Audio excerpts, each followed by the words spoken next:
സാറേ, ആരാണ് ഇന്ത്യയുടെ അടുത്ത ഉപരാഷ്ട്രപതി? ഇന്ന് ബി ജെ പിയുടെ ഒരു യോഗം നടക്കുകയാണ് ഡൽഹിയിൽ. പാർലമെൻ്ററി പാർട്ടി യോഗമാണ്, കോർ കമ്മിറ്റി ഉൾപ്പെടെ ഉണ്ട്. ബി ജെ പിയുടെ ഉപരാഷ്ട്രപതി സ്ഥാനാർത്ഥിയെ ഇന്നറിയാം. നേരത്തെ ശശി തരൂർ ഉൾപ്പെടെയുള്ളവരുടെ പേരുകൾ ഉയർന്നു കേട്ടതാണ്. നമ്മുടെ ഗോവ ഗവർണറായിരുന്ന മലയാളിയായ ശ്രീധരൻപിള്ള സാറും ആ സ്ഥാനത്തേക്ക് കണ്ണുവച്ചിട്ടുണ്ട്, അദ്ദേഹത്തിനെയും പരിഗണിക്കാൻ സാധ്യതയുണ്ട് എന്ന് ഇങ്ങനെ കേട്ടിരുന്നു. ആരാകും സാർ ബി ജെ പിയുടെ സ്ഥാനാർത്ഥിയെ വിജയിക്കുകയുള്ളൂ, അത് തീർച്ചയാണ്. ലോക്സഭയിലും രാജ്യസഭയിലും ഭൂരിപക്ഷമുണ്ട് അവർക്ക്. അല്ല, ഇന്നവിടെ മീറ്റിംഗ് നടക്കുന്നുണ്ടെങ്കിലും അത് മീറ്റിംഗ് എല്ലാം കഴിഞ്ഞിട്ട് ഈ നരേന്ദ്രമോദി അമിത്ഷായുമാണ് ഇതിനകത്തെ അവസാന വാക്കും അവരുടെ തീരുമാനവുമാണ് നിർണായകമാകാൻ.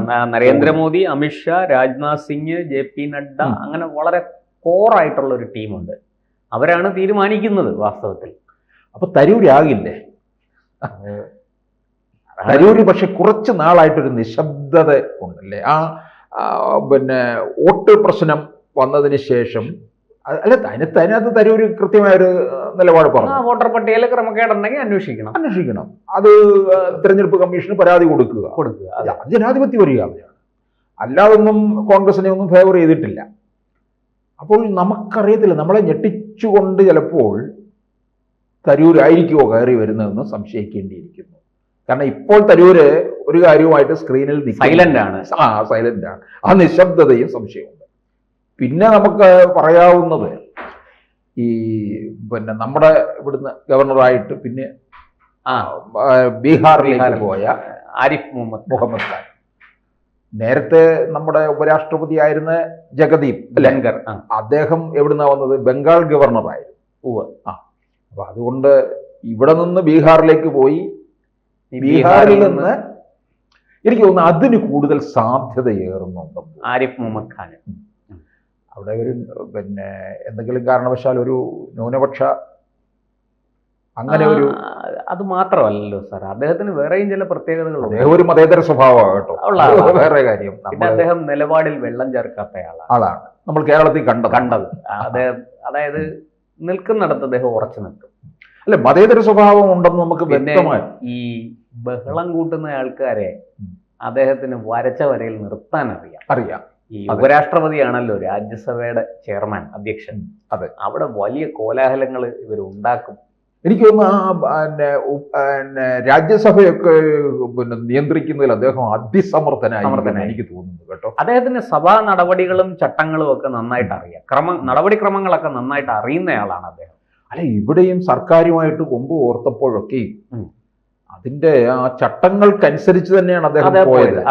അല്ലാതെ അതൊന്നും വഴിവിട്ടൊന്നും പോയിട്ടില്ല. അത് ഇപ്പോഴത്തെ ഗവർണർ ആയാലും അത് ആ രീതിയിൽ തന്നെയാണ്. പക്ഷേ ആരിഫ് മുഹമ്മദ് ഖാനുള്ളൊരു ഗുണം, അദ്ദേഹത്തിന് ഇതിനെക്കുറിച്ചൊന്നും നിയമവിദഗ്ധരോടോ മറ്റാരോടെങ്കിലോ ഉപദേശങ്ങളൊന്നും ചോദിക്കേണ്ട ആവശ്യമില്ല. അദ്ദേഹത്തിന് നേരിട്ട് അറിയാം. ഇതിൽ പ്രാവീണ്യം അദ്ദേഹത്തിന് ഉണ്ടെന്നോ. ലോക്സഭയിൽ ഉണ്ടായിരുന്നു, അദ്ദേഹം മന്ത്രിയായിരുന്നു. ആ മന്ത്രിസ്ഥാനമാണല്ലോ പുല്ലുപോലെ വലിച്ചെറിഞ്ഞിട്ട് ഇറങ്ങിയത്. ഇനിയിപ്പോ നമ്മൾ ഇപ്പൊ തുടക്കത്തിൽ ശ്രീധരൻപിള്ളയുടെ പേര് പറഞ്ഞതുകൊണ്ട്, ശ്രീധരൻപിള്ള നമ്മുടെ ഇവിടെ BJP സംസ്ഥാന അധ്യക്ഷനായിരുന്നു. അവിടെ നിന്നാണ് പിന്നെ ഗവർണറായി, പിന്നീട് അതിനുശേഷം ഗോവ ഗവർണറായി. അല്ല, ഗോവയിൽ വരുന്നതിന് മുമ്പ് മിസോറാമില്. അപ്പൊ അത് അവിടെ പൂർത്തിയാക്കുന്നതിന് മുമ്പാണ് ഗോവയിൽ. ഇല്ല, അവിടെ ചെന്ന് കുറച്ചുനാൾ കഴിഞ്ഞപ്പോൾ അദ്ദേഹത്തെ ഗോവയിലേക്ക് കൊണ്ടുവന്നു. അപ്പൊ ഗോവയിലെ പക്ഷേ അത് പൂർത്തിയാക്കി. ഗോവയിൽ 5 കൊല്ലം പൂർത്തിയാക്കി. അപ്പൊ ഇപ്പം അദ്ദേഹത്തിന് ചിലപ്പോൾ ഇവിടെ തെരഞ്ഞെടുപ്പ് രംഗത്തേക്ക് കടക്കും എന്നൊക്കെ പറയുന്നുണ്ട്. പക്ഷെ അതിനേക്കാൾ സാധ്യത ചിലപ്പോൾ ഉപരാഷ്ട്രപതി സ്ഥാനത്തേക്ക്, അദ്ദേഹം ഉപരാഷ്ട്രപതി സ്ഥാനത്തേക്ക് വരുന്നു അല്ലെങ്കിൽ വേറെ ഏതെങ്കിലും സ്ഥാനത്തേക്ക് വരുമ്പോൾ ഞാൻ ഉടനെ ഓർക്കുന്നു, അപ്പൊ അദ്ദേഹം കുറച്ചൊരു 10-50 പുസ്തകം കൂടെ ചിലപ്പോൾ എഴുതുമായിരിക്കും. അല്ല, ഒരു മലയാളി ആ സ്ഥാനത്തേക്ക് വരുന്നു എന്നുള്ളതിൽ നമുക്കും സന്തോഷിക്കാം. അതിന് ഒരു പരിഗണന വരുമെങ്കിൽ. കോൺഗ്രസ്സുകാരായിരുന്നു ഭരിച്ചുകൊണ്ട് പോയിരുന്നെങ്കിൽ ഒരു മലയാളി ഇന്ത്യൻ പ്രസിഡന്റ് സ്ഥാനത്ത് ഇരിക്കേണ്ടതായിരുന്നു കേട്ടോ. നമ്മുടെ AK ആന്റണി. അതെ, അദ്ദേഹത്തിന്റെ അവസാന കാലത്ത് ആ ഒരു ആഗ്രഹം കൂടെ ഉണ്ടായിരുന്നു. അത് നടന്നില്ല. അതുകൊണ്ടാണ് അദ്ദേഹം എല്ലാം ഇങ്ങി പോകുന്നത്. ഇനിയിപ്പോൾ അവിടെ ഡൽഹി നിന്നിട്ട് കാര്യമൊന്നുമില്ല. ചെലവിന് ആര് തരും? പണ്ടാണെങ്കിൽ ഇവിടെ ഉണ്ടായിരുന്ന സമയത്ത് പൊതിയും കെട്ടി ഇന്ദിരാഭവനിലൊക്കെ പോവും. ഇപ്പോഴും ഇടയ്ക്ക് ഇന്ദിരാഭവനിൽ ചെല്ലുന്നുണ്ട്. അത് പോട്ടെ, അദ്ദേഹത്തിൻ്റെ ആഗ്രഹം അതൊക്കെ അങ്ങനെ എല്ലാ ആഗ്രഹവും എല്ലാവർക്കും നേടിക്കൊടുക്കണമെന്നില്ലല്ലോ. അതെ. അപ്പം ഇവരെടുക്കുന്ന തീരുമാനം എന്തായാലും അതിനകത്ത് വളരെ ഒരു മതേതര സ്വഭാവത്തിൽ തന്നെ ആയിരിക്കും. പക്ഷേ തരൂരിൻ്റെ സാധ്യത നമുക്ക് അങ്ങനെ തള്ളിക്കളയാൻ കഴിയത്തില്ല. ഇവർ രണ്ടുപേരായിരിക്കും എന്ന് എനിക്ക് തോന്നുന്നു. രാജ്നാഥ് സിംഗ് ഒരുപക്ഷെ ആകാം. രാജ്നാഥ് സിംഗ് ഇപ്പോൾ പ്രതിരോധ മന്ത്രിയാണ്. അദ്ദേഹത്തിന് പ്രായം 75 അടുക്കുന്നുണ്ട്. 75 ആയും തോന്നുന്നു അദ്ദേഹത്തിന്. 75 എടുത്തു പറയുന്നത് വിരമിക്കൽ പ്രായം വെച്ചുവല്ലോ. അല്ല, അങ്ങനെയല്ല. BJP-യിൽ അങ്ങനെ ഒരു രീതി ഉണ്ടല്ലോ, 75 വയസ്സ് കഴിഞ്ഞ ആൾക്കാർ പതുക്കെ പിൻവാങ്ങുന്നതാണ് നമ്മൾ കണ്ടിട്ടുള്ളത്. അതൊരു അലിഖിത നിയമമാണെന്ന് അതെ തോന്നുന്നു. അതുകൊണ്ടാണ് ഇപ്പം രാജ്യം മുഴുവൻ ഇങ്ങനെ വെയിറ്റ് ചെയ്യുകയാണ് മോദി 75 ആകുമ്പോൾ ഇറങ്ങുമോ എന്ന്. അത് രാജ്യം മുഴുവൻ എന്ന് പറയുന്നില്ല, ഇവിടുത്തെ പ്രതിപക്ഷ കക്ഷികളാണ് അതിങ്ങനെ നോക്കിയിരിക്കുന്നത്, മോദി ഇറങ്ങുമോ എന്ന് വിചാരിച്ച്. അപ്പൊ രാജ്നാഥ് സിംഗിന്റെയും അനുകൂലമായ സാഹചര്യം നിൽക്കുന്നുണ്ട്. പക്ഷെ അതിനേക്കാൾ കൂടുതലായിട്ട് എനിക്ക് തോന്നുന്നു ആരിഫ് മുഹമ്മദ് ഖാനും അല്ലെന്നുണ്ടെങ്കിൽ തരൂരിലേക്കും പോവുക. തരൂരിനെ അങ്ങനെ തഴയും എന്ന് ഞാൻ കരുതുന്നില്ല. ഒരുപക്ഷെ ഉപരാഷ്ട്രപതി സ്ഥാനം അല്ലെന്നുണ്ടെങ്കിൽ വേറെ ഒന്നിലേക്ക് ഒരു നല്ല പദവി കിട്ടാനുള്ള സാധ്യതയുണ്ട്. വിദേശകാര്യവുമായി ബന്ധപ്പെട്ടായിരിക്കും എന്നൊരു തോന്നലുണ്ട്. തരൂര് ഉപരാഷ്ട്രപതി സ്ഥാനം കിട്ടിയാലും അവിടെ ഇരുന്നുകൊണ്ട് തന്നെ പിന്നെയും മുകളിലോട്ടുള്ളതാണ് അദ്ദേഹം സ്വപ്നം കാണുന്നത് കേട്ടോ. രാഷ്ട്രപതി സ്ഥാനം വരെയും അദ്ദേഹം സ്വപ്നം. അല്ല, വേറൊരു കാര്യം അർഹിക്കുന്നുണ്ട്, ഇല്ലെന്ന് പറയാൻ പറ്റുമോ നമുക്ക്? അത് പാർട്ടി കാര്യങ്ങളൊക്കെ മാറ്റി നിർത്താം, അർഹിക്കുന്നുണ്ട്. പിന്നെ MP എന്നുള്ള രീതിയിൽ അദ്ദേഹം പരാജയം തന്നെയാണ്. പിന്നെന്താ 4 തവണ ജയിച്ചെന്ന് ചിലർ ചോദിക്കും. അദ്ദേഹത്തിൻ്റെ ഈ ഹൈ പ്രൊഫൈലില് ഒരു വലിയ നഗരം അദ്ദേഹത്തെ വിജയിപ്പിച്ചു വിട്ടു എന്നുള്ളതാണ്. വളരെ ഹൈലി എഡ്യൂക്കേറ്റഡ് ആയിട്ടുള്ള ആൾക്കാർ അദ്ദേഹത്തെ വിട്ടു എന്നുള്ളതാണ്. അപ്പോൾ എന്തായാലും ആരിഫ് മുഹമ്മദ് ഖാൻ വരികയാണെന്നുണ്ടെങ്കിൽ അത് നമുക്കേറെ അഭിമാനിക്കാം കേട്ടോ, ഒരു മലയാളി ആകുന്നത് പോലെ. കാരണം നമ്മളുമായിട്ട് അത്രത്തോളം കേരളവുമായിട്ട് അദ്ദേഹത്തിന് വലിയ ബന്ധമുണ്ട്.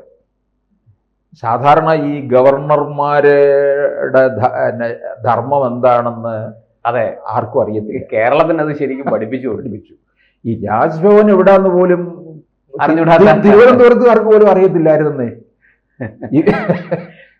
ഇപ്പൊ രാജ്ഭവന്റെ മുമ്പിലാണ് സമരം. പണ്ട് നമ്മൾ സെക്രട്ടേറിയറ്റിന്റെ മുമ്പിലാണ് ഈ പന്തലും കസേരയിടും വലിയ അങ്ങ് രാവിളക്കുള്ള. അത് ഇടതുപക്ഷത്തെ സംബന്ധിച്ച് ഭരണവും സമരവും അവർക്ക് ഒരു നാണയത്തിന്റെ രണ്ട് വശങ്ങളാണ്. എന്റെ അഭിപ്രായത്തിലുണ്ടല്ലോ, ഈ രാജ്ഭവന് മുന്നിലുള്ള സമരം അത് നിരോധിക്കണം. അവിടെ ഇന്ത്യൻ പ്രധാനമന്ത്രിയുടെ അല്ലെങ്കിൽ രാഷ്ട്രപതിയുടെ വസതിക്ക് ഭവനിലെ മുമ്പില് ചെല്ലില്ല. ഇല്ല. അതുപോലെ തന്നെയാണ് സംസ്ഥാനത്തിന്റെ കാര്യത്തിനകത്തും. ഭരിക്കുന്ന സർക്കാരിന്റെ മുമ്പിൽ പോയി ഏതെങ്കിലും രീതിയിൽ സമരം ചെയ്യും, കോലാഹലങ്ങൾ അല്ലേ. എനിക്ക് തോന്നുന്നു അതൊക്കെ ആരിഫ് മുഹമ്മദ് ഖാൻ ഇവിടെ കുറച്ചാൾ ഇരുന്നിരുന്നെങ്കിൽ ഇവരെ അതിലും കൂടി കൂട്ടി കൊടുത്തേനെ. അപ്പൊ അല്ല, ഞാൻ പറഞ്ഞത് ആരിഫ് മുഹമ്മദ് ഖാൻ പിന്നെ ഉപരാഷ്ട്രപതി ആകുകയാണെങ്കിൽ നമുക്കും അതിനകത്തൊരു പ്രത്യേക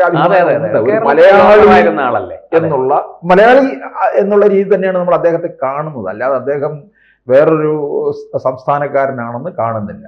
അപ്പൊ എന്തായാലും നമ്മൾ പ്രതീക്ഷിക്കുന്നത് ആരിഫ് അല്ലെങ്കിൽ തരൂർ പിന്നെ രാജ്നാഥ് സിംഗിന് സാധ്യത എന്നുള്ളതാണ്.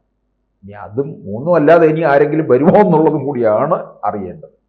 കൂടുതൽ വാർത്തകളും വിശേഷങ്ങളും നിങ്ങളിലേക്ക് എത്താൻ ABC മലയാളം സബ്സ്ക്രൈബ് ചെയ്യുക, ബെൽ ബട്ടണും അമർത്തുക.